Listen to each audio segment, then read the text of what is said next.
तर आपल्याकडे एक डेड कंडिशनमध्ये A30 मोबाईल आहे सॅमसंगचा.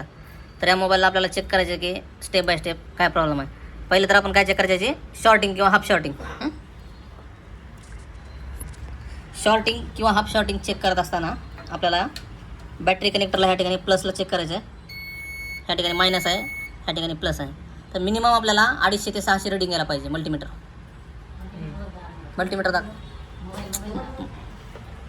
किती ते रिडिंग आपल्याला 450 पर्यंत येते. आणि जर रिव्हर्समध्ये जर मी चेक केलं तर ह्या ठिकाणी मला रिडिंग एकतर 0 यायला पाहिजे किंवा 900 ते 1100 यायला पाहिजे. जर मला सेम रिडिंग भेटत असेल दोन्ही साईडनं तर मोबाईल हाफ शॉर्ट असू शकतो आपला. तर मी चेक करतो इथं, तर आपल्याला इथं किती येतं आहे, 0 येत आहे. बरोबर आहे. ही झाली पहिली स्टेप, आपल्याला शॉर्टिंग किंवा हाफ शॉर्टिंग चेक करायचे. त्यानंतर नेक्स्ट जे आपली टेस्टिंग आहे आता DC मशीनवर आपल्याला चेक करायचं आहे. तर DC मशीनवर आपल्याला ऑटो करंट घेतलं नाही पाहिजे. ऑटो करंट जर घेतलं तर त्याच्यामध्ये आणखीन जी शॉर्टिंग असते आपली, कोणती शॉर्टिंग असते, सेकंडरी लाईन शॉर्टिंग, ते पण आपल्याला असू शकते. त्यानंतर बघू आपण DCची स्विचिंग काय आहे. जर हाफ शॉर्ट जरी नसेल तरी चेक करू DCची स्विचिंग काय आहे.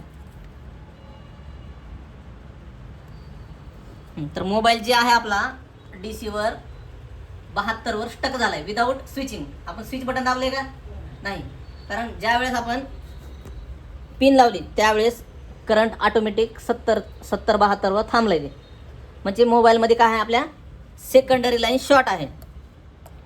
जर स्विचिंग करून जर आपलं 70 वर थांबत असतं बटन दाबल्यानंतर तर ते प्रॉब्लेम वेगळा होता आपला. ते प्रॉब्लेम जातं आपल्या EMMC मध्ये. ज्यावेळेस आपण करंट दिलं त्याला ऑटोमॅटिकच घेऊ लागले बटन न दाबता, तर त्याचं काय असतं, सेकंडरी लाईन शॉर्ट असते. समजलं. तर आणखीन आपला सेकंडरीचा क्लास नंतर आहे, तरी पण एक मोबाईल आल्यानंतर दाखवतो तुम्हाला. तर सेकंडरी लाईन जी असते आपली चेक करण्यासाठी, जी आपली DC टू DC IC असते. आता DC टू DC IC आपली क्लासमध्ये होईल. तर याच्या बाजूला एक बूस्ट कॉईल असते. तर हे बूस्ट कॉईल आपल्याला जर शॉर्ट असेल तर आपला मोबाईल सेकंडरी लाईन शॉर्ट असतं. सेकंडरी लाईन वेगवेगळे असतात आणखीन. तर हे जे कॉईल आहे आपली शॉर्ट नसायला पाहिजे. कशी आपली कॉईल आहे, शॉर्ट आहे. म्हणजे आपला मोबाईल कसा आहे, सेकंडरी लाईन शॉर्ट आहे आपल्या मोबाईलमध्ये. आता सेकंडरी लाईन म्हणजे ह्याची VPH लाईन शॉर्ट आहे. आता ही आपल्याला शॉर्टिंग शोधायचे. शॉर्टिंगला आपल्याला काय करायचं, ट्रेस करायचे कुठं शॉर्ट आहे. का अंदाजे जिथं शॉर्ट दिसलं तिथलं उडवायचं आपल्याला नाही. फुल शॉर्टला पण बरेच लोक काय करतात, जिथं बीप वाजलं तिथलं कंपोनंट काढायचं. असे कितीही कंपोनंट काढलो तर शॉर्टिंग येणार नाही. तुमचे जे कंपोनंट तुमचं शॉर्ट असेल किंवा जे IC तुमची शॉर्ट असेल ते काढलो तर मोबाईल चालू होणार आहे आपला. तर ह्याला आपल्याला आता रोझन जे फ्लेक्स आहे, रोझन जे पेस्ट आहे, फॅन बंद करा, रोझन पेस्ट हवा आहे. तर या रोझन पेस्टचा धूर आपल्याला द्यावा लागेल. तिकडचा पण फॅन बंद करा, याचा धूर द्यावा लागेल. हे जे मायक्रोस्कोप आहे, मायक्रोस्कोपला आपल्याला बाजूलाच ठेवायचं. असं बाजूला ठेवूनच आपल्याला त्याचा धूर द्यायचा. तर धूर कसा द्यायचा बघा, या इकडे सगळे.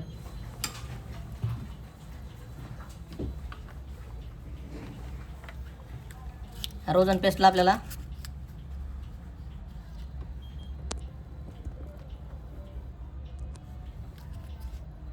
हे जे सेकंडरी लाईन असते आपली, ही लाईन पूर्ण मदरबोर्डमध्ये गेलेली असते. कुठं कुठं गेलेली असते दाखवतो तुम्हाला मी.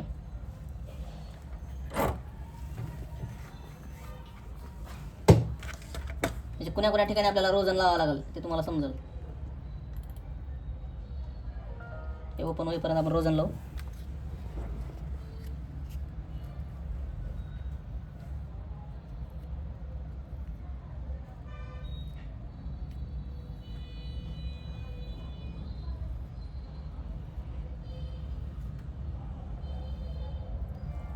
टच करायचं नाही, फक्त ते धूर लावायचं. फक्त धूर लावायचं.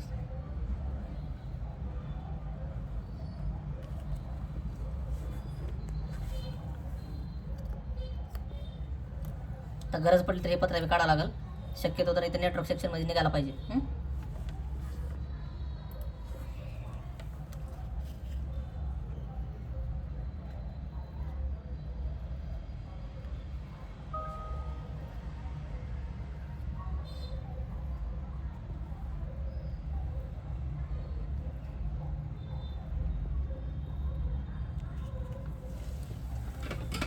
तुम्हाला व्होल्टेजमध्ये एक VPH लाईन सांगितली होती. त्याची VPH लाईन जी आहे आपली शॉर्ट आहे. मॉडेल नंबर आपला A30, बरोबर आहे.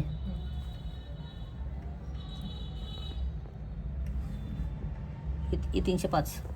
इथं मदरबोर्डवर बी आहे मॉडेल बघा वर टी व्हीमध्ये E305 दिसला का? इथं आपल्याला E305 मॉडेल घ्यायचं.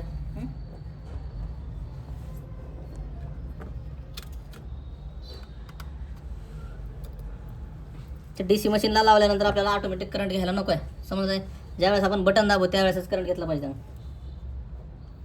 आता ह्याला आपल्याला फुल शॉर्ट असता मोबाईल तर व्होल्टेज आपल्याला बॅटरी कनेक्टरला द्यावं लागलं असतं. फुल शॉर्ट असेल किंवा हाफ शॉर्ट असेल तर.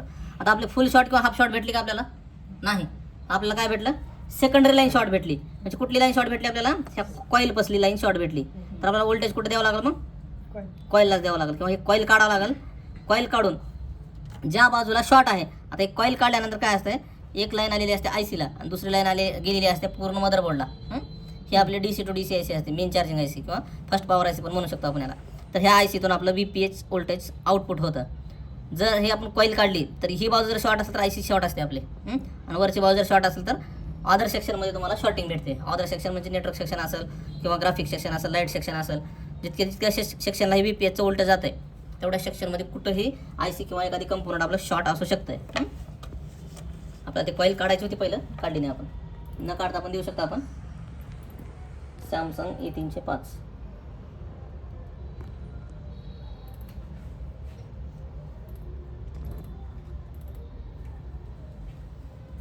फॅन लाव इकडं तोपर्यंत.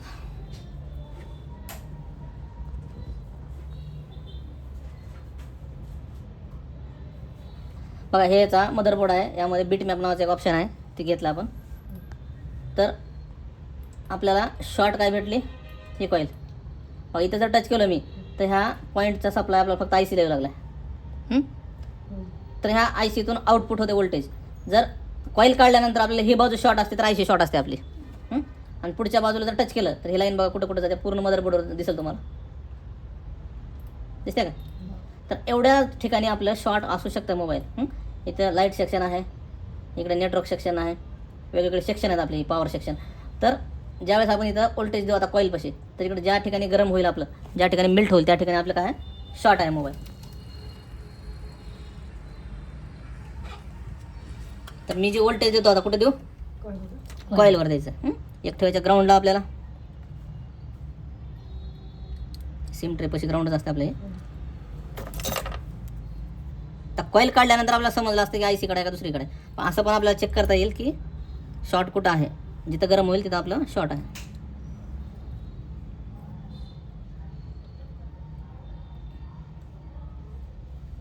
बघा कोणत्या ठिकाणी गरम झाले.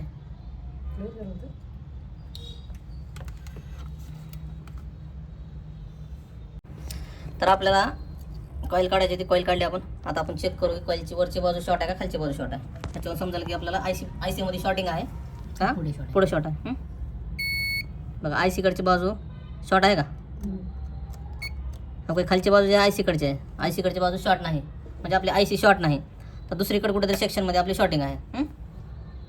परत एकदा आपण व्होल्टेज देऊ. तिथं जर नाही निघाली आपल्याला दुसरा पत्रा काढायचा पॉवर ICकडचा.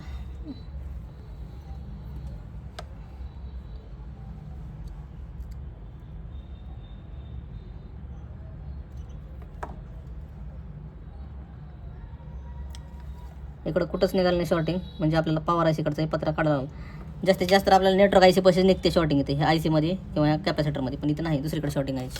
ही पण पत्रा काढावा लागला आपल्याला.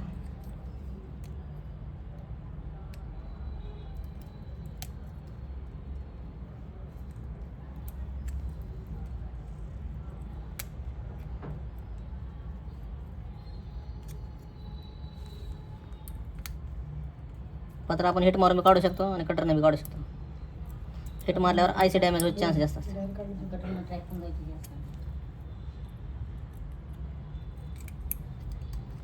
हिट मारून काढताना तुमच्या CPUला ICला हिट बसू शकते जास्त, त्याच्यापेक्षा कट केल्यास परवडतं.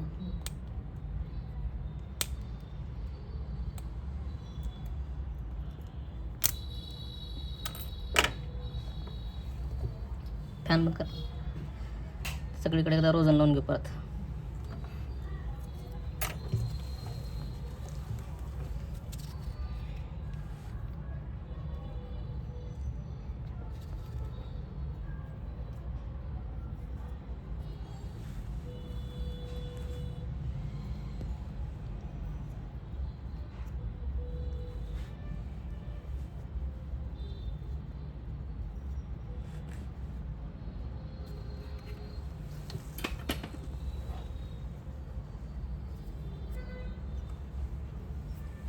व्होल्टेज कुठे द्यायचं परत आपल्याला कॉईलच्या जवळच. हां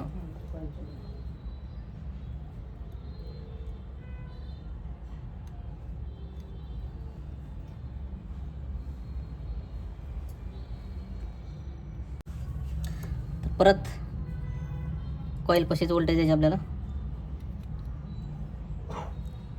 करंट गेलं तिथं, ठेवलं का करंट गेलं ना फुल शॉर्ट.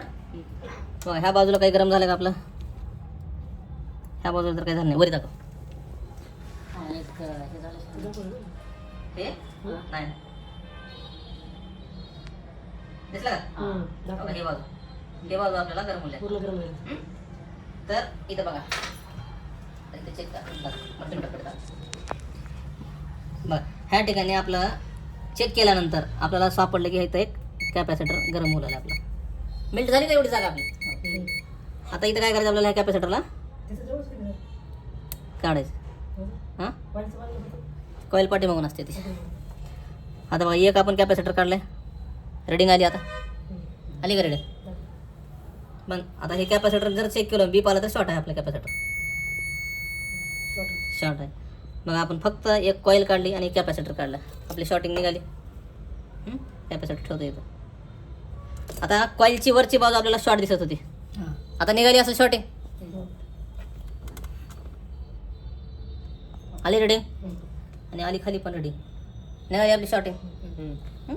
तर आता आपला मोबाईल चालू व्हायला पाहिजे, पण कॉईल टाकायची का नाही, टाकावं लागतं. कारण त्या कॉईलमुळे तर आपला एवढा सप्लाय जाते सगळीकडे.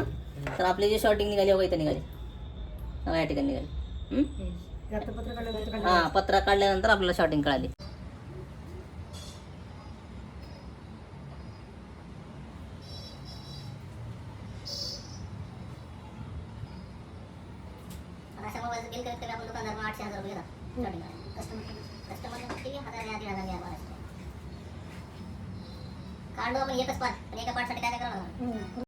तर आपण जे कॉईल काढून शॉर्टिंग चेक केली ती कॉईल परत बसवली आपण दुसरी. तर आपण कॉईल चेंज केली, चेक करू आपला मोबाईल आता चालू होते का. शॉर्टिंग पण निघाली आपली. बघा चार्जिंगचा लोगो आला आहे. ॲम्पियर कमी घ्यायला लागले 0.2.